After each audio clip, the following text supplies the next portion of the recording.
listening to the Concierge Coaches Show with Bruce Cameron and Wayne Fritz, only on LA Talk Radio. Well, good afternoon, everybody, and welcome to the Concierge Coaches Show here on LA Talk Radio. I'm Bruce Cameron, along with Wayne Fritz, and we have a special guest today. So it's our first show of 2024, I believe. So welcome back, everybody. And again, we're on the same, we're on Amazon, Audible, iHeartMedia, Apple Podcast, and others. So you'll get to see us, listen to us on your favorite platform. Well, Wayne, go ahead and take it from here and introduce our. Thank you, Bruce. Happy New Year to you again also.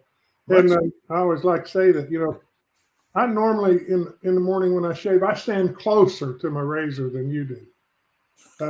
You were standing, it looks like a little bit further away than I do. But I tell you what, your beard's looking good. Thanks, looking good. I would never say anything about it if I could grow one. There you go. Well, but I've got a real special guest here. And this guy, there's a lot I know about him, but there's a lot I don't know. There's a lot of rumors about him too, but they're good ones. And so we've become friends through the years. By the way, I need to say this as I introduce him. Tracy Klimczak from Phoenix, Arizona, formerly a citizen of the great country of Canada. But Tracy, my son Andrew said, be sure to tell you hello, and you guys need to hook up. So I told him that this morning. But Tracy has quite a background. And if I could just say a couple things before we start covering him up with questions and banter, is Tracy, and I know I'm going off top of my head now, Tracy, but you started your life in baseball. You were, I want to know more about that, but then you went to a direct sales company. I want to know how you got involved with that. It's called Kirby, and you were a national sales trainer with them. And then you got involved with Salamaster, and I want to know more about that. And then you moved up the ladder. You had a huge dealership in Phoenix. You and your wife lived in a RV for several years, and before you had your son. And actually, I think you had your son while you were you in your house? Anyway, but he's been a master dealer, grandmaster dealer with Salamaster. He's been a headquarters in Phoenix for an innumerable amount of dealers looking at the business and then accepting it because they saw what Tracy was doing, and then also being trained out of Tracy's office. Actually, a guy trained out of his office became the vice president of Salamaster, Gary. So those all go back to the time they visited his dealership. So here's a guy that I know and I like. We kind of reconnected again in a sad time down in Florida a month or two ago, but I'm going to turn it over, and this is Mr. Tracy Klimczak, the world famous. Well, I don't know if I can say world famous, but hey, I guess, Bruce, your show does get broadcast throughout the nation, so I've got that to look forward to. And Bruce, must say that I followed you more from your writings on your great book with the movie that Dennis Quaid was part of. So that was probably my first introduction to you, and just thrilled to be with you guys here today. Okay, well, good. Glad to have you on the show, and Wayne speaks very highly of you. And we're always, that's the thing about the show. We like to showcase people's experiences and their accomplishments, and it's just really good to hear how people, not only what they've done, but how they got to where they are now. And that's just so fascinating. And everybody's journey is a little bit different. So we're looking forward to hearing about yours. Sure. Well, sure. If I could ask and get this thing kicked off too, Tracy, I mean, because this show is a coaching show. And the reason that I really was hoping you would join us is because everything you've done in the sports world, in the baseball, and you were being coached. You're still being coached. I mean, I'm still being coached. But you've also learned and you've coached and shared your stuff with other people.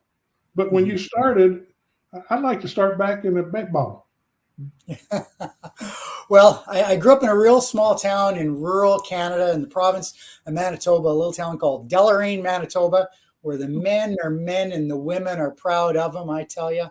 It was a little farming community about 10 miles north of North Dakota. And just to give you a bit of an idea of how things have changed, where I grew up, there's a lake that's just outside of our town. And it's a very unique situation that, not a lot of others can say they've had this type of upbringing. But the little town, this lake that's there, we call it Lake Metigoshe in Canada, and North Dakota was called Lake Metigoshe. And it was 9/10 in North Dakota and 1/10 in Manitoba. So I grew up there in the 80s. And if you can think back to that time, a lot less restrictions and things have changed globally since then. But truly, as a young boy, I could jump off a dock and swim into America. I had great friends that, would be water skiing or jet skiing and could, do that without any issues. You could literally find the point you could step into the US. So what a difference in time. Whereas now, friends I have that go up there for the summers, they have to get special permits to be able to go across the line into America to go to the local restaurant or local golf course. And I guess it's the same coming both ways. But the reason I wanted to mention that, Wayne, is it's really neat when you talk about coaching and learning and you think how things have changed with the relationship of our countries, Canada and the US. Whereas now, my wife and I have been here in the United States full time since 2005. And the lessons I guess I learned from my parents, crossing the border as often as we did for sports or even school functions was, when you cross that border, you keep your mouth shut, you smile, and you answer the questions you're asked and kind of keep it from there. And I think that's a lesson that maybe a few people should still be coached on today, but we might not want to get down that path, Bruce, too deep today. But as Wayne alluded to, I grew up playing, every kind of sport you can imagine, and loved hockey and baseball and golf, and just even if I think back to lessons from coaches that I had in those sports, and my coach in golf was my father, who taught himself when he immigrated from Poland into Canada after World War II. But again, the lessons I learned was, every shot you're taking, I don't care what sport it's in, at the end of that shot, you're responsible for it. So the outcome, good or bad, those are sometimes very weighty decisions you're making on, did I do it right? Did I do it wrong? Did I learn from my mistake? I'm sure any one of us can think to presentations we've done in sales or games we've been in sports where if we had it all to do over again, maybe things should have been done slightly different.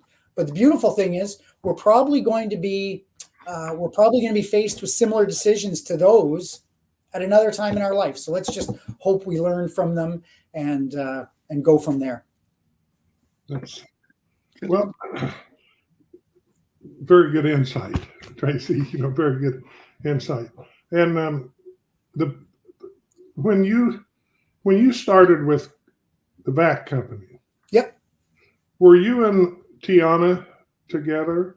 No, and very good. Yeah, I started that right out of my first year university. And just backtrack a little bit, my baseball career stint, very, very short-lived. So for those of you that are maybe going to try to Google my name, and I think you're going to have to go far, far, far, far in the depths of the web to even find any acknowledgement of that.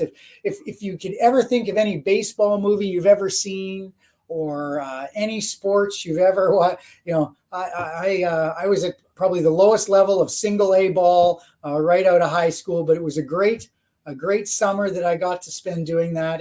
And when that was complete, I quickly enrolled in university, and it was after my first year of university, I answered an ad in a newspaper to looking for summer work, and ended up, with Kirby selling vacuum cleaners, and, worked my way up from that. And it was probably, 7 or 8 years later that I met my beautiful wife, who's still my wife today of 28 years, Tiana.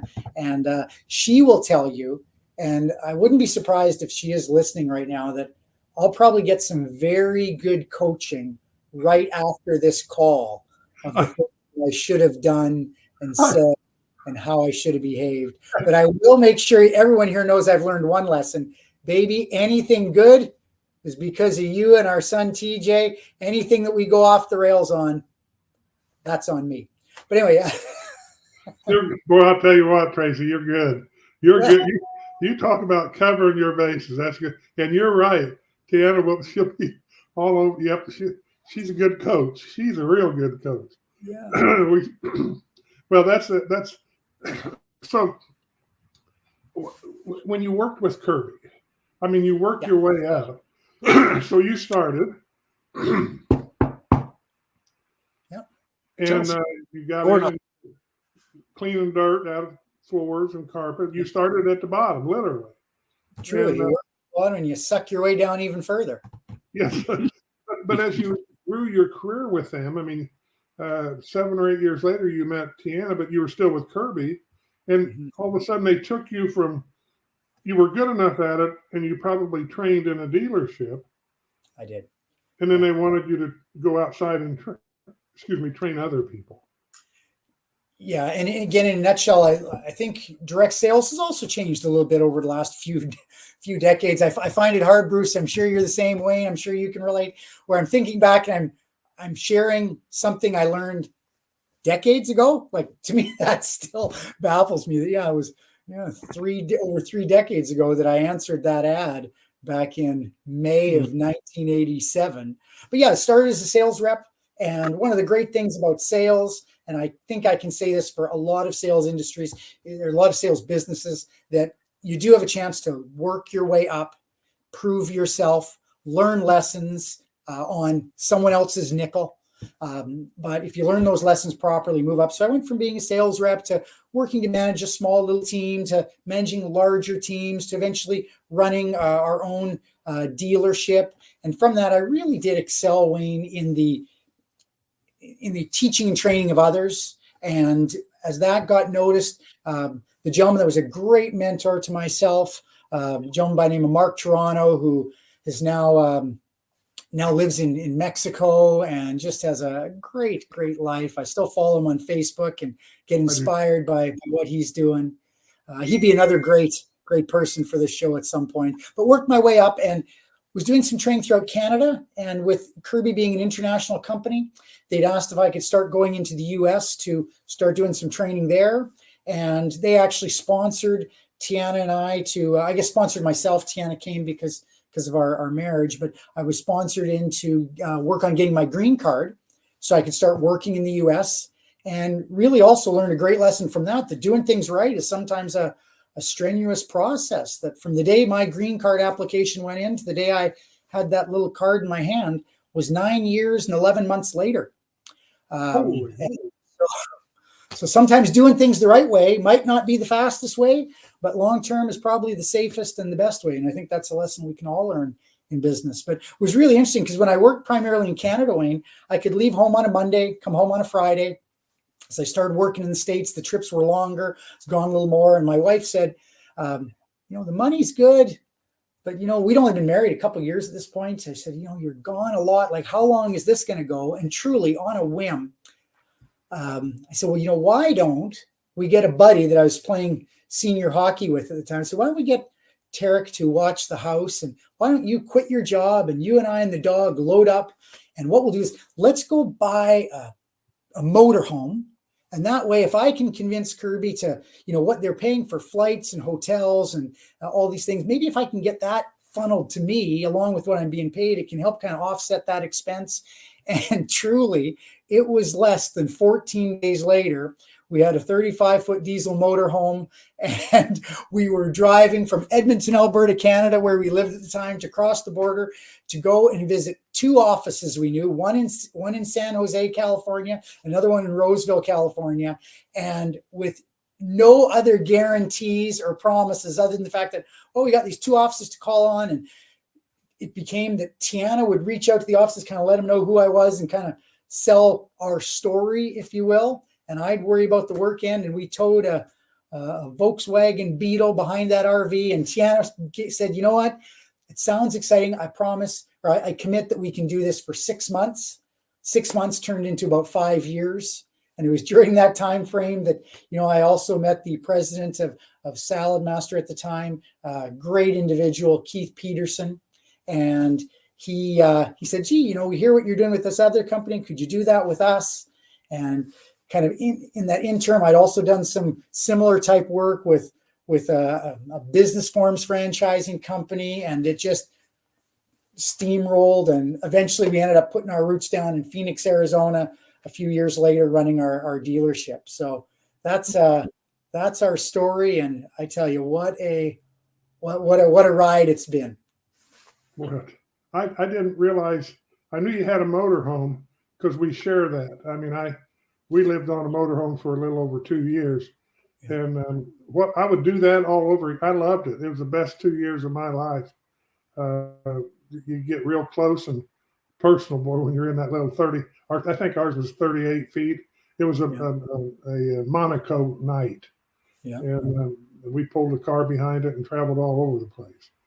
I remember my wife and I talking about, well, what if during this adventure, what if we get pregnant? It seemed like every year the plan had to be reset. Like, are we going to do this another year?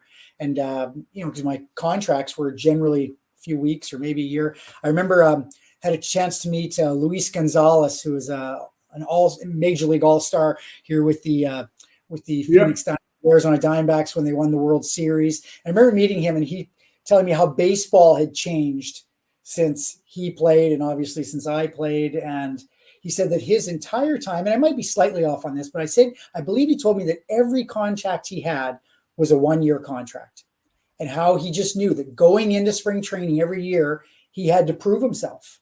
And that's obviously changed a lot in sports nowadays with people getting the longer contracts.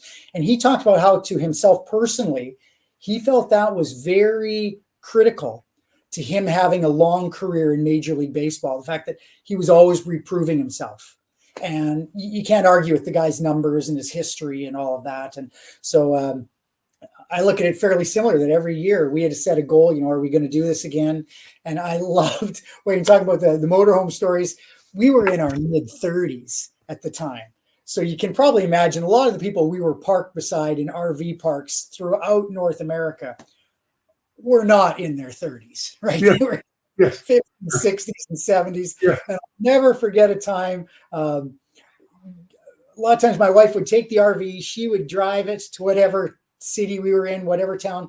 I would disconnect the car, go to work at that office, and call her kind of at the end of the day, because cell phones weren't even really the big thing then, and find out, okay, where are we parked? How do I meet you? And more than once it happened where I'd pull up with the car later and I'd be approached by a good old boy in the motorhome park beside us. And there was this one guy up near Lake Louisville, Texas. So I bet I stayed in the same park. Yeah, and I remember this good old boy comes out to me, and barely have I got the door open. I don't think my shoes had both hit the ground, but he had to come out and tell me, that little whippersnapper wife of yours, I tell you, she pulled in here, she backed in and wheeled that thing, no one even helping her back in and get her bearings to get that camp all set up before you came in. And, boy, was that impressive. And it was. My wife, she can do anything. But I did look at this guy and say, well, sir, I will let you know she's probably 40 years younger than anyone else backing up one of those big units. So her vision's pretty good. So she can definitely get that done and anything. So those stories were great. But anyway, from the coaching standpoint, just, that business of reproving yourself on a daily, weekly, monthly, annual basis. I guess if I could coach anyone that's listening to this today, regardless of what level you get to, I wish I can remember who told it to me, but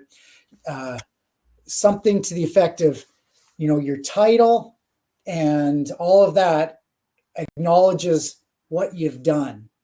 However, your legacy and what you're going to be remembered for is what you're doing now. And that changes every day. So just make all of them the best one, put your best foot forward and prove yourself to someone every given day, because it's important.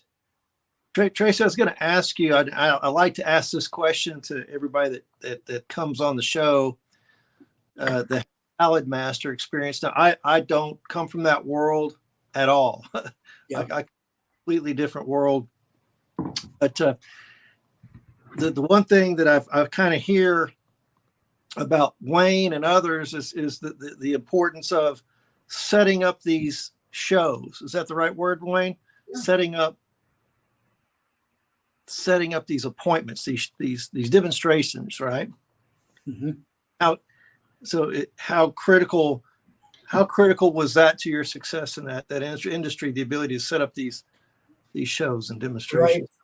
Well, I guess whether it be selling a high-end, well-crafted set of kitchen products in someone's home, or a vacuum cleaner, or my wife now owns a couple retail outlets, setting that appointment with different offices that they might call on for health and wellness. A sales rep with no appointment is just wandering. Like, I have a great friend who's a fabulous financial planner up in Canada, and I remember when he was getting into that, he started in that industry, kind of in the office, and was working to become an actuary. Great book smart guy, and great with numbers. And I remember when he went out and branched out on his own, he said, being an independent salesperson this is great. But he says, every day I wake up, I don't know if I'm really a sales rep or am I just unemployed?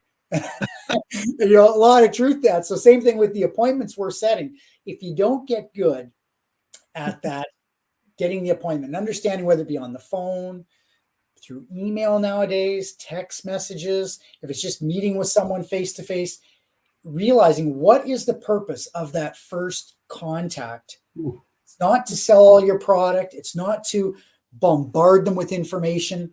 Mm-hmm. It's just to get to that next step. And right. I would say in sales, that next step is that face-to-face, belly-to-belly, chin-to-chin appointment. So it's learning how much information do you need to give to get the appointment set? How much is too much that all of a sudden they don't need to see you to spend that real critical time with you? So there's a sweet spot, you're saying, of what you do to get to the next appointment. Definitely. Bruce, I'm sure you and I have read a lot of the same books that talk about the elevator talk that you need to give a quick little introduction about yourself. And right.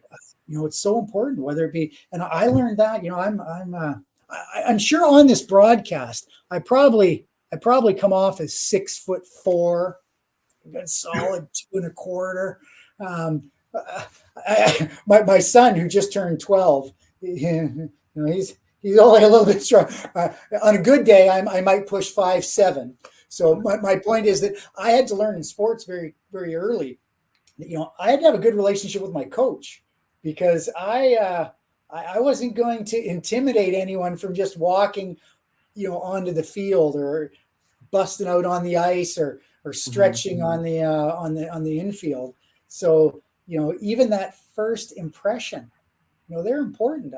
I had to make sure that whoever I was dealing with, they knew I was serious, and I wanted to be taken seriously, even though I might not have that demeaning, killer look to me on the sporting field. But right. The business aspect, same thing. Whoever that new boss, like I'm sure we have people here that are going to interviews today or this week, because it's a new year, and man, that first impression is so darn important, and you can carry that forward to whatever sales call you're trying to book going forward. Absolutely. That's good stuff, because I know, it's because you don't get the sales unless you set up the appointments or the shows. So yeah. And Wayne, we did a lot of that if we made a good impression with that person we were with, and they were then introducing us to others. It could go very well, or it could go nowhere. And that's also, I think, the beauty of knowing those things, because if you go, oh, I'm a fabulous salesperson, I'm a fabulous motivator, and you think you have all this, and man, I can tell the story, but if no one ever wants to hear it, maybe you're missing out on something. What's the old phrase we've all heard? You might think you're a good leader, but if no one's following, you're just out for a walk. Right? Yeah. So, that's right. Well, and I'll tell you, there's a lot of walkers. Yeah. There's a lot of walkers. What I hear, Tracy, is, and it's so true. If you're going to be a leader, or you strive to be a good leader, you do have a level of humbleness. That's a very important part of being a leader. And I think you and Deanna have always had that. And I think that's something that helps make and I don't know if that can be taught. It can be taught, but I don't know if a lot of people want to learn that, because that's a pretty hard thing to change if you're not naturally that way. I was always told that the best salespeople are introverts instead of extroverts, and I found out it's true. And I think it's just easier to train someone that's an introvert. I think it's easier to help them become successful, because a very extroverted person thinks they know it all and they don't need your help. And then they'll go fall down and get a bunch of no's, or they'll get these people they meet for the first time that are kind of turned off, and they'll fail. And then what they do is they blame it on the business instead of their ability or their willingness to slow down, learn. Yeah. Here's the way that works. If you do it this way, it'll work. If you want to do it your way, feel free, but I can't guarantee you it'll work. So and you've got those qualities. I think you've always had those qualities. So it helps when you really marry up a few levels, Wayne. That really helps, because you know at a very early age you're out of your league. Let me write this. Let me put another one in Tiana's column. Okay. Oh, listen, I'll tell you what. Oh, you are extra strength industrial. Yeah. When you talk about these lessons, and although I guess my first real quote unquote paying job, like direct sales, was right out of college and university, but I shared a very similar background to a gentleman that I know you've had on this program before, Dave Bryant. Dave was a close friend, I think, to a lot of people that maybe even watch this show. He and I met each other, in our 40s or 50s, something like that. But we grew up not far away from each other in Canada. Never knew each other. But he and I both started our career, if you will, selling something called Regal Stationery, which funny that years later we both ended up with Regal Wear as a manufacturer. Nothing to do with this company out of Canada, but they sold pencils and stationery. And I got this opportunity because, again, I saw it in a newspaper. You could sell pencils and stuff. And my mom was a retired nurse. My dad was a hospital administrator. And, when he only got a little bit of time off in the summer, and I wanted to have a summer job because I saw friends that, were making money doing paper routes or working at the grocery stores and things like this. And, I remember really asking mom and dad, I want to get a job. And I remember my dad telling me that, he said, son, I only get a couple weeks off in the summer. He says, the last thing I want is that we can't do a family vacation because I was maybe 10 at the time, my 10-year-old son has got a paper route and I'm going to be stuck at home for 2 weeks. So he says, there's lots of ways to make money, but it's not with a job. And, that lesson didn't even kick in. And it wasn't even meant as a lesson. It was he just didn't want me working for someone telling me what to do. So I found a way to make a little bit of money. Like I didn't need much, it didn't cost much to go to the movie theater and buy a popcorn and a Coca-Cola back then. But what a neat lesson that I was told I couldn't have a job because my dad wanted to be able to take time off. And yet I found a way. And Dave Bryant, same type of thing. That was just a way that we first started making money. And how interesting it is that, I've never really had a quote unquote job. Like I stumbled into this sales thing. That's why I wanted to get good at sports, because I thought it was a great way to not have to work. But the whole reason I didn't have a career in sports, I guess I didn't work hard enough. So, by the way, Dave probably is listening or watching, because I told him you were on. Oh, yeah. Good. Yeah. And I also told Stanley. So it sounds like he's, other than having a 9-to-5 job and a boss and a job description, sounds like the sales career is somewhat emancipating because you kind of feel like you're self-employed to some degree. Correct. Right? And yeah, and I guess I can't speak to all sales industries. However, I do know that a couple things all sales jobs have in common, whether it be selling pharmaceuticals, whether it be selling a home good, whether it be working even in a retail store. The better you are at making sure the people you're in front of know the true benefits of those products and how it's going to help them, the more product you're going to sell. And I think a person that understands what their abilities were to help that process happen, they can command a pretty good income going forward. But it comes down to, again, that belief in themselves, and that's something that the more wins you have under your belt going forward, the better that belief is. But we've had people on this show, I'm sure, and fabulous people I've met in my life that are way more talented and skilled than I am, that also have those days where they're going, did I make the right choice? Like, is this the direction I should be going? Yeah, and they question themselves, and that's normal. Our pastor talked about that at church just yesterday, questioning and wondering, and so I think that's a great lesson, on the concierge coach here, that we learn that as much of the knowledge, you'd have your doctorate, your PhD, you could be the foremost authority on anything. And still those questions of self-doubt will get in there. But that just shows you're normal.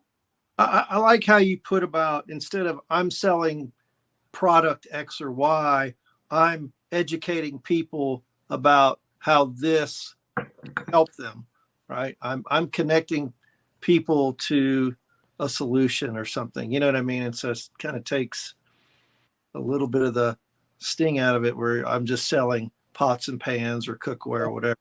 I think so. Yeah. And I think that's, for all of us, everyone, I believe, has been put on this planet with a want and a need to have some self-worth. And if you realize, and let's take a look at, I say sales, but there's been times in my sales career where, there was a time in my life where I wanted to be a lawyer as I was a young man growing up, and, different things, a teacher, a pastor, like a lot of, oh man, if my mother was alive, she would probably tell you about the time, I guess I was maybe 10th or 11th grade. And we sat down with the list of things that I was going to do when I grew up. And again, it wasn't a lesson that I think she planned, but okay, Tracy, let's just write this out. Like, what are you going to do? And, I was really battling, like, how do I get this all in? Like my Major League Baseball career, how do I then have time to practice for when I'm going to be on the PGA Tour? Because I can do that when I'm a little older. And like with my law degree that I'm going to get, like, how am I going to be servicing clients to meet those right people that are going to help me become prime minister? Like, how the heck am I going to do all this, Mom? So I remember sitting at our little kitchen table, writing all this out with timelines, and okay, well, I guess you got to get the law degree first, but you could probably none of it came true, not even close to anything of it, but it was a plan.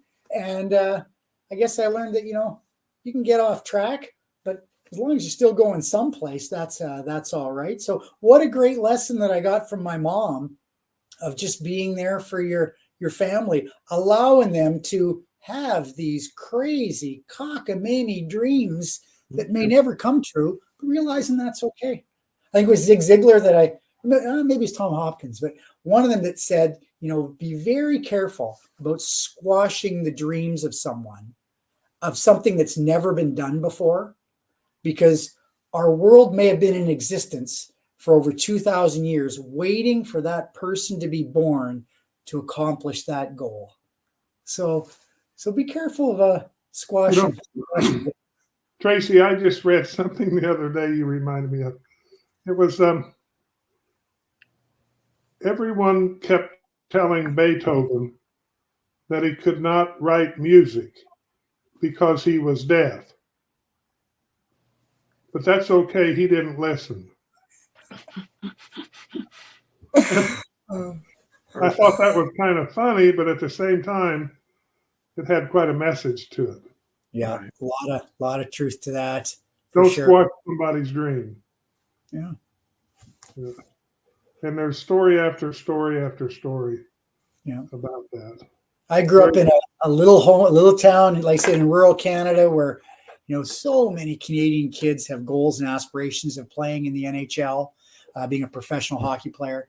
And the town I grew up in was really unique. That there were people who made it to that level, and I tell you what, when you know of them, and their family still lives 3 doors down, well, I guess that's possible then. And then someone else. So having those reference points, I guess the point I'm trying to make, Bruce, is that when we're aligning ourselves with mentors, or we're trying to get suggestions from people as to what we can do and how it can happen. And Wayne, this might be one I got from you. You don't take swimming lessons from a drowning man, right? So you got to go to the right person. So if you are going to set those goals to be successful in business, or running a radio talk show, or being a TV personality, or being at the top of your game in whatever industry that is, go to those people that have done it. Try to seek them out. Some of them might be a lot closer to you than you think, but don't go to the ones that haven't done it. And again, like I said, this little town of mine, Deloraine, Manitoba, it was great that we could all reference someone who made it to that level. So it made it believable. Yeah. Actually, it was Tommy Hopkins that said, never take advice from someone more messed up than you. And that's kind of about the drowning guy. Yeah, so that's so true. We might have to cut my time with you short then, because I might be more messed up than most that are watching. No, listen, we all are. But listen, this is very good, Tracy. I'm really happy. I mean, it's you're very wise, and very much appreciate that you're on here. Great stories, great mentorship for people that are listening. I think this is a lot of good messages here for them. Well, next thing I'll share, maybe it's the last, I'm not sure how long we're going to go today, but you talk about that mentoring. And I think I shared this with you last time I bumped into you, Wayne, that, our son, TJ, he's 12, almost, he'll be 13 this coming year. And, I became a dad in my 40s. So, I'm learning lessons now that friends of mine that I graduated high school with, heck, they learned this stuff way ahead of me, because they became parents much earlier. And I remember my son and I, I can't remember what the topic was or what we were trying to work through, but I remember it was one of those moments where just as a dad, it wasn't going great. I was kind of questioning, how do I help, make this young, impressionable, valuable mind understand this point that I'm trying to get across. And I remember looking at TJ and I said, son, I've only been a dad as long as you've been alive. So, what I'm trying to grasp here, I don't have a toolbox to refer to. So we're going to kind of have to struggle through this one together. And I can't remember what it was, but hey, we still struggle through things. But I think that was, and again, that little bit of wisdom must have came from someone else, because I don't know how I could ever claim fame to that one. But, it's realizing that we all have opportunities to learn each and every day and to grasp those. And maybe someday those lessons will be imparted on others with some benefit. So maybe a dad or a mom who's on the phone today or on the watching this might be able to use that little snippet to get them out of a problem that they screw up as a parent. Well, being a parent can sure develop your mentoring abilities. Yes, absolutely, because it's everything about mentoring.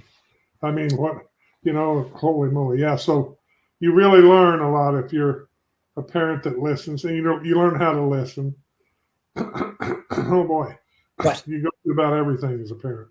And Bruce has got a couple of them on here, a couple kids also, and I do too. And well, you've probably met both of mine, but you and Andrew became good friends, and he still appreciates you a lot.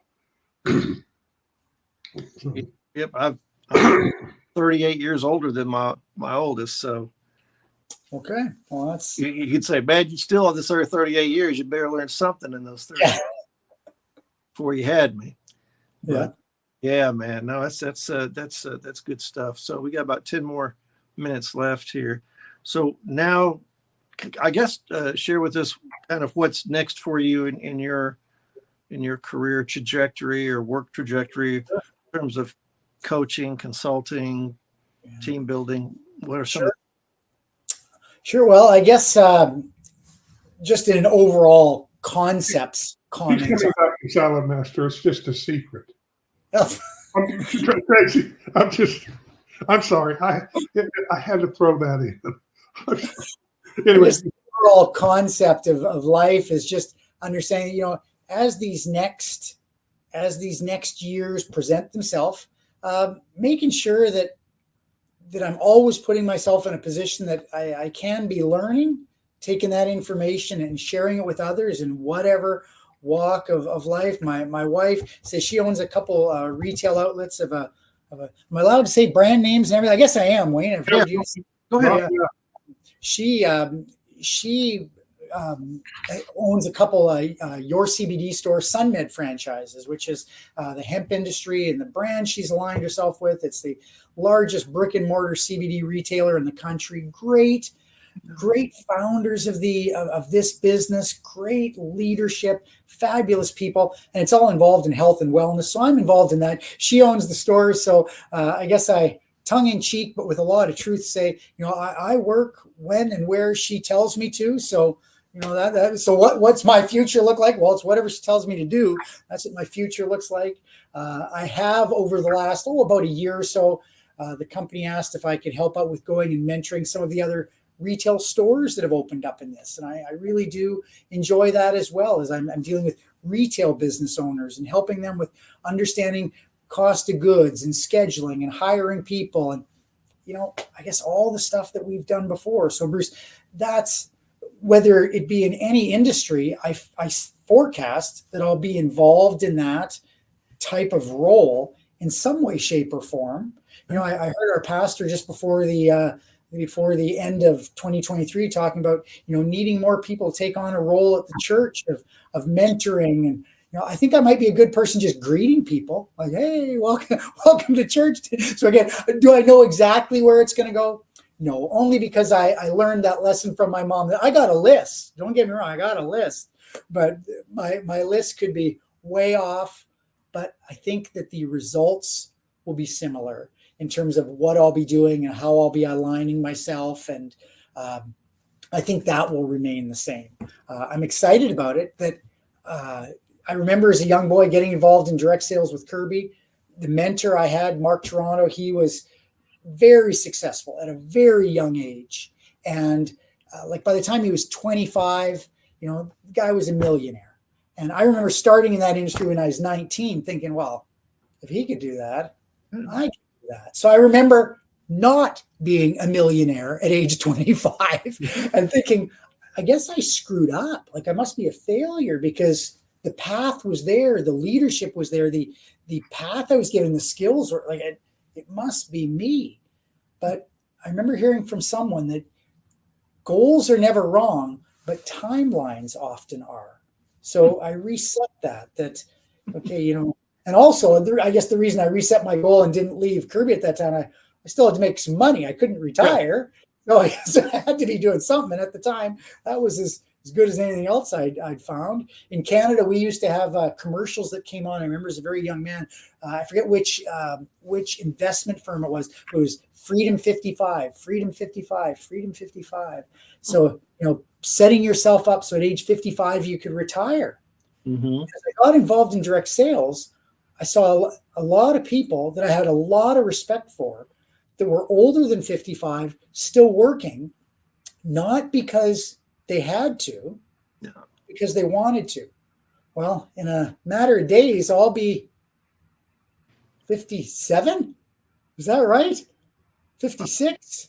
I was born in 1968, so you do the math. See, I'm not going to let the fact don't let the facts get in the way of a good story. So my point is that I'm over that 55, and I still love seeing people that are working, and a real mentor of mine when I got into Salad Master, Larry Dickman, who's still working today in his 80s and does it because he loves it. Wayne, I met you when you had been the president of Salad Master, had gone back to running a dealership. We're still working in a mentoring role for a number of us, helping with coaching. And again, I think you were a little beyond 55. So, when you say, what am I looking at doing, Bruce? I can't say I have 100% certainty of what the role or the title or the job or the industry will be, but I sure hope it's getting to reach out and if I am greeting and saying, welcome to Walmart. Hey, those are all points on the map. As long as you're even leaning north, that's good enough. You know what I mean? No, it's fine. Because anything can happen at any time. I understand that. I mean, I'm positive, never thought I'd have this show. I never thought I'd be a certified coach, and even some stuff happened here recently, and another growth move's kind of fallen in my lap. I didn't necessarily want it, but once it fell in my lap, I'm going to go ahead and take it. I don't want to say take advantage of it. That sounds wrong, but I'm going to exercise the opportunity that's ahead of me. Never saw it coming. Just kind of fell in there. Well, I accepted this call because LA Talk Radio. So I'm probably going to get a call. Might have to be replacing Ryan Seacrest or something on his morning show in LA after this. Like, I don't know what's going to happen, but this could be the path to you're more than welcome to use the LA Talk Radio photos as seen on, as heard on. You can use that indiscriminately now that you've been on the show. Can I share a funny story, Bruce? Sure. When my wife and I were traveling in the RV, we spent a Christmas in the Huntington Beach area. I was doing some work there, and we always got our Christmas photos taken. And our son wasn't born. We had a little schnauzer that used to travel with us. We wanted to get our pictures taken. We were away from Canada, so we thought, let's sunglasses on, shorts. Let's go and sit on Santa's knee. So we went to this it was a high-end mall.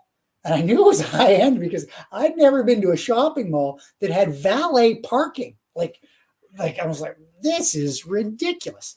So I'd been at the mall the day before and I said, can we come in and bring our little dog for this family photo? And with Santa. And they said, yeah, that'd be fine, but the dog can't touch the ground in the mall. You'll have to carry the dog in. I said, well, it's a small dog, only about 15 pounds, so no problem. And they said, we'll come back around this time and we'll just kind of get you to the front of the line, because if you're bringing a dog, like this was way before service dog and support animals and all that. So I was very thankful they were willing to do this for us and wanted to get the picture taken quick enough so it could make a postcard or Christmas card. Anyway, we show up the next day and my wife and I come in wearing sunglasses, and we're in Huntington Beach, which is a nice area of LA. And so we kind of come in, and the guy recognizes me, so waves me up, and the little female elf kind of scurries us up and gets us up there. And we take the picture. We're in, we're out, like no inconvenience. We cut in front of some people, but it was their doing and all that. So now it comes time, we're going to pay and for our pictures. And my wife's holding the dog, and I'm going to get the money out, and the one, there's two gals working the cash registers, and one's nudging the other and saying, you ask him, no, you ask him, no, you ask him. And so finally one of them say, sir, are you famous? And I'm like, am I famous? She goes, well, you're here, you're in sunglasses, you got right to the front of the line, like, you must be famous. Well, it was maybe 3 or 4 days earlier, Tiana and I went to Universal Studios and sat in the audience for a filming of Spin City, show that Michael J. Fox was on, and then Charlie Sheen replaced him on that, Heather Locklear. So just it very quickly came to me. And when she said, are you famous? I said, well, you might recognize me from the set of Spin City. Because if they'd been in the audience, they would have recognized me, because I was there, and I was wearing sunglasses that were covering half my face. So I thought, well, but anyway, she just, I knew it. Anyway, if I was so damn famous, they wouldn't have made me pay the $20 for the photo. Maybe that is for anyone listening. Those are the things that being in sales and working with people can teach you. You got to think on your feet. And that's, if you're a teacher in your classroom or if you're an executive in your boardroom, quick thinking better be one of your skills you eventually possess. All right. Well, there it is, folks. There it is right there at 50 minutes. Good job, Tracy. Thanks for coming on the show today. Pleasure to have you on here. Thanks for sharing all those experiences and the observations. It's been a lot of fun, folks. Again, continue to see us on our Facebook page, Concierge Coaches. We're on Instagram at concierge_coaches. And we're on iHeartMedia and Apple Podcasts. And of course, all the shows have been, there you go. All the shows are cataloged on the LA Talk Radio website. You can view the shows or download the shows, either MP4 video or MP3 audio. So with that, we'll bid everybody a great week, and we'll see you next time. Oh, and Wayne, how can people? Wayne_515 at yahoo.com. And Tracy, is there an email or a website folks can reach you? Oh, sure. By all means. T. Klimzak, which if you're looking at this, you'll get the spelling right of the name. tklimzak1616 at gmail.com. Awesome. All right, then. Well, thanks, everybody. And we'll see you here next time on the Concierge Coaches Show on LA Talk Radio. Thank you. Thanks, Tracy. Thanks.